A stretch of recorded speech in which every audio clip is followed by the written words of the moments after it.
Summer is here, and that means buffoonery on the beach, boating, floating, picnic basket toting, and of course, my fresh squeezed lemonade, which is certainly worth noting. Why? Because I, Chester, am a wise owl, and I am hip to the ways of mixing this delectable summer sip. My sweet secret is an ingredient that only grows here at the edge of the North Shore tip. I'm also a picnic fanatic. Food simply tastes better in the great outdoors. Anyone in this wildwood that knows me will say, you can always find Chester snacking at the humbling water shores. No picnic can be a perfect picnic without napkins for your beak. They are an absolute necessity not only for the messy and the meek. Imagine this, to an ant, a picnic with no napkin would be like a ship with no captain, and that would be any pirate's wish. Anyways, the reason for all this picnic chatter is because I woke up to a quiet bang and a sneaky clatter. Upon investigation, I found that a picnic basket had been secretly stuffed into my hatchway. There a note was attached. It was a riddle of sorts, and it did say, 9 nights, 9 trails, 9 picnics under the stars bright and free. Each night of 9 choose a different path to the shore. Seek around and find me. If you fail to find me before the waves' last midnight roll, enjoy the feast by yourself, followed by a lovely midnight stroll. But do not forget, until I am found, you have not finished your seek. I will still be awaiting your gotcha shriek. What was this, I wondered, as I perched upon the branch of my cherry tree. I have lived here for many years, but have never encountered any picnic mystery. Midnight would soon be upon me, so I pondered this puzzler as I peeked inside that basket for a clue. But all I found was plenty of napkins and delectable grub, including a nice raspberry and dandelion stew. After I inspected the basket and weighed each pro and con, I decided I would fill a canteen with my sour blueberry sip and take it along.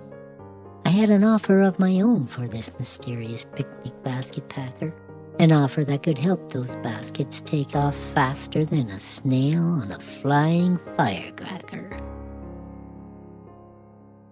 I believe if we were to add my zesty sips to the picnic packer's tasty bites, we would both enjoy seeds for the rest of our nights. So I picked up the basket, grabbed my canteen, and was on the Paradise Trail to one of the prettiest spots that I have ever seen. As I wandered along the path, searching for my picnic partner, I met a rat. He stopped his skittering about and looked at me all in a flutter. His eyes were wide and his stare was as sharp as a timber cutter. So I asked, "Are you okay? And if so, are you the packer of this fine basket?" He answered, "Yes," then no, then added, "Do you have a ketchup packet?" This rat, he was frantic and drooling, explained that he had found some fries needed ketchup and was not in the mood for fooling. I am quite sure this rat is not the picnic packer, at least not of any fine drink or dainty cracker. I had no ketchup, but I offered him some acorn butter. He declined by flicking his whiskers in a macho shudder.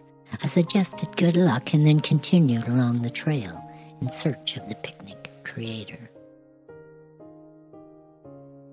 I roamed the water's edge until I could roam no more. Then I perched on a log and watched the last wave of midnight meld into the rocky shore.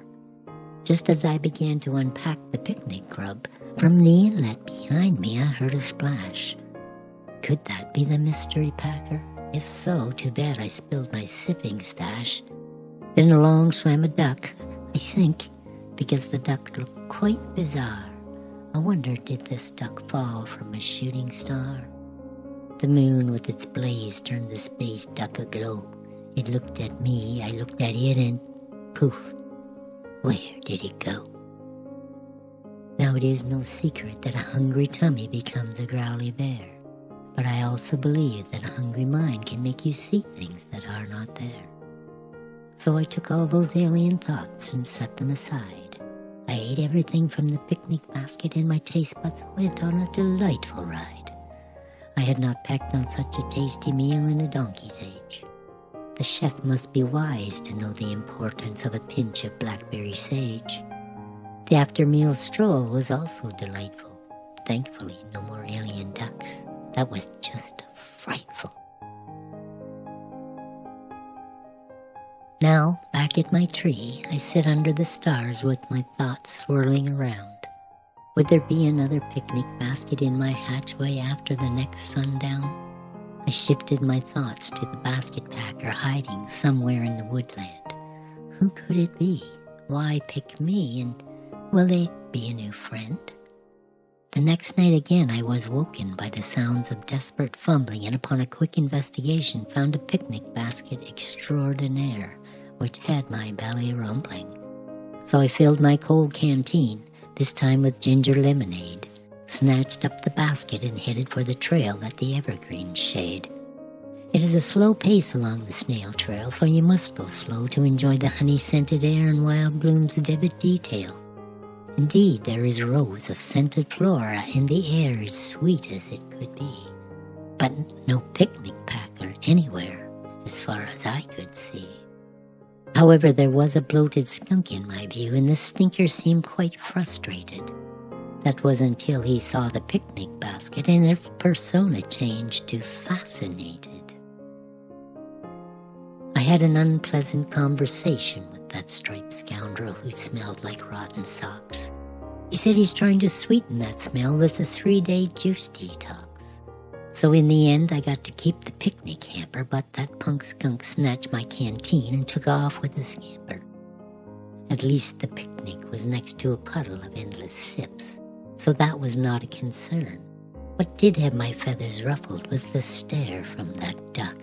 It is still giving me some fluttery heartburn. Again, there is no picnic packer as midnight's last wave passes beyond the moon's silvery shade.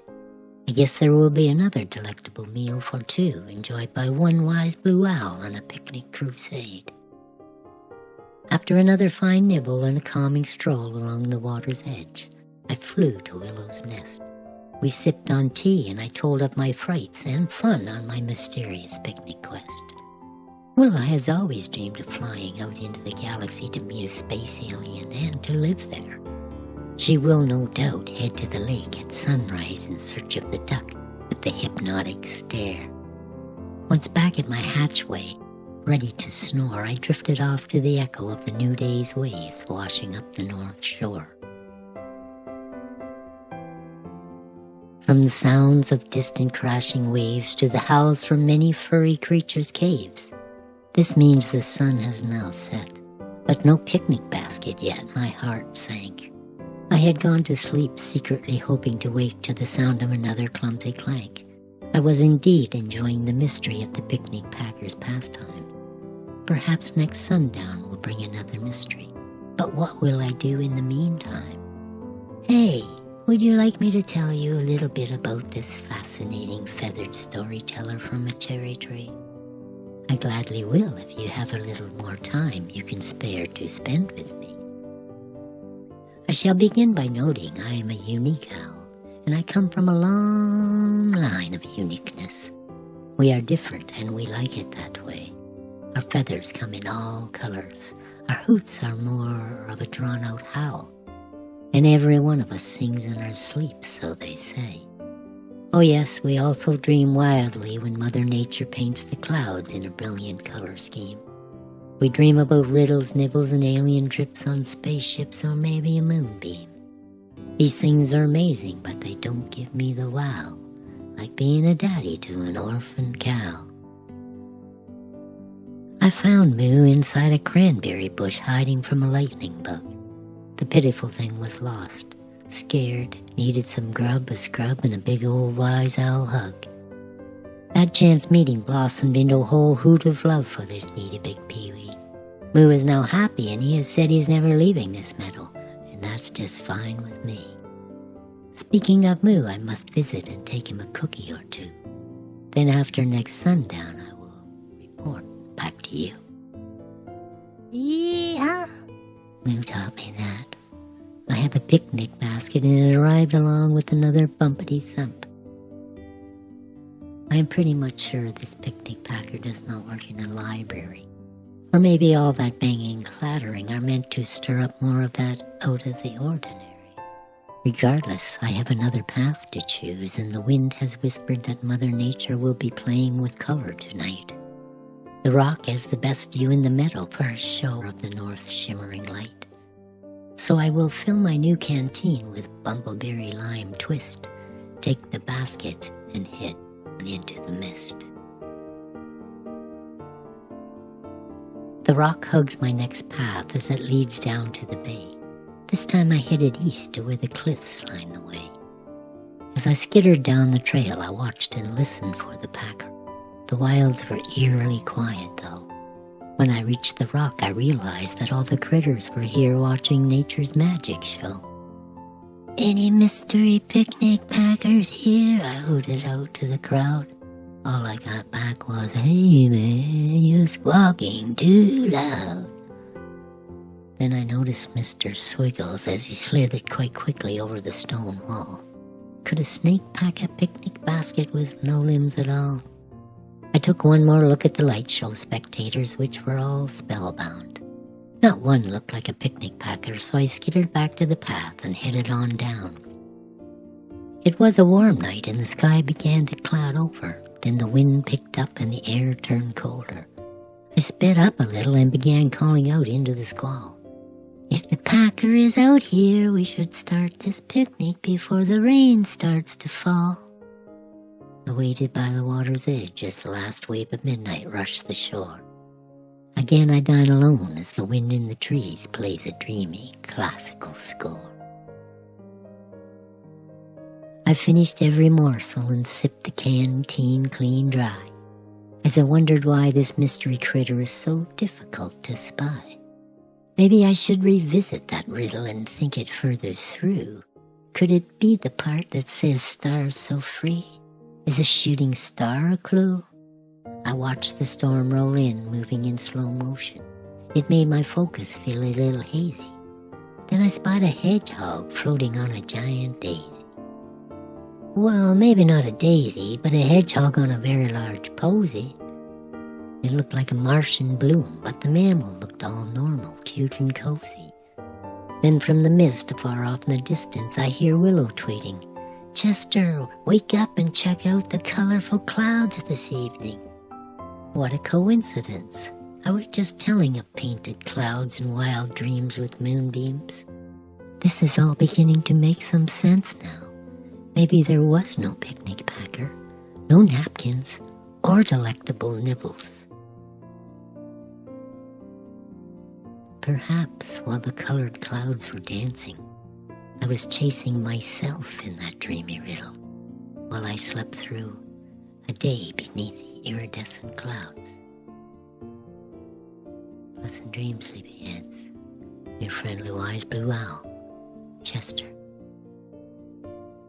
Please subscribe and hit that like button if you enjoyed this video and would like to see more.